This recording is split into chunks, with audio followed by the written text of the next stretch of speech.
Now, my question to you is, what are the, as someone who's closely, involved in defense planning, studies, etc., I am more worried about the kind of radicalization it brings. And I'll tell you an Indian example, even though it's a domestic example, I shouldn't be bringing into this debate. But I have a comment from a political leader in India called Mehbooba Mufti, who says she's cancelling her campaign tomorrow in solidarity with the martyrs. An Indian politician saying, solidarity with the martyrs of Lebanon and Gaza, especially Hassan Nasrallah. We stand with the people of Palestine and Lebanon in this hour of immense grief and exemplary resistance. Now, I'm leaving that comment aside, and the reason why I brought up that comment is because the further danger of radicalization post this escalation. General Bakshi. Before I get into that, let me give a purely military perspective on what is happening. The center of gravity of Israeli operations has shifted from Hamas and Gaza to the Lebanon border and Hezbollah. Let me, point out that even prior to 7th October, the primary target of Israel had been Hezbollah, which they felt was the far more dangerous and truculent kind of an opponent.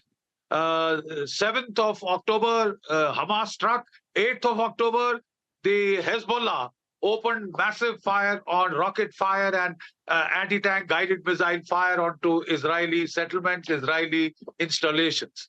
About 60 to 70,000 Israeli citizens have had to be evacuated from northern Israel because they were in the line of fire. Now, quite obviously, that cannot be accepted forever and ever. And, Israel has stated very unequivocally that it will create conditions for the return of the Israeli evacuees from northern Gaza.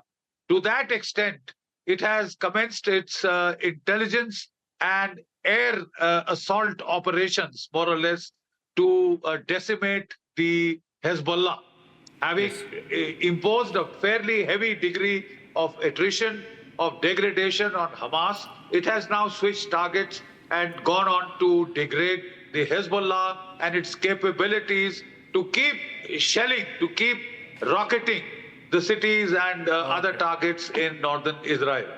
And purely in terms of the right of self-defense, I go with what the Israelis are saying. No nation can accept its territory being rocketed indiscriminately and endlessly. So they had to create conditions for them to go back. They have tried to do it with intelligence-driven operations. Leave aside the morality plays. They have used the pagers. They have used the walkie-talkies on 17th and 18th of September. 19th onwards, they have started a series of airstrikes. They have hit the rocket launching positions in a preemptive manner. That means they have taken them out before they could discharge their rockets and missiles, right? We were anticipating in military circles that the Hezbollah response would be very robust, that they would fire 1,500 to 2,000 rockets a day. They have been reduced to 2,000 to 3,000. I'm only purely talking from a military general's perspective, right? Morality plays, I will leave to my other co-panelists. But the fact of the matter is that they were restricted to just 200 to 300 rockets. That shows the effectiveness of the preemptive action taken by the Israeli Air Force. They have gone in for command and control attrition.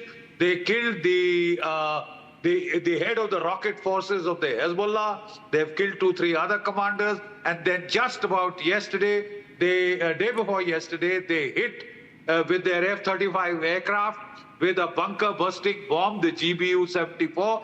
They penetrated deep into the headquarters of Hezbollah and they eliminated Nasrallah Hassan, the head of the Hezbollah. Now, this shows a very high degree of very accurate intelligence, human intelligence coupled with technical intelligence. And the fact is that the dominance that Israel had in the region, military technical dominance, has again been more or less restored. But where do we go from here?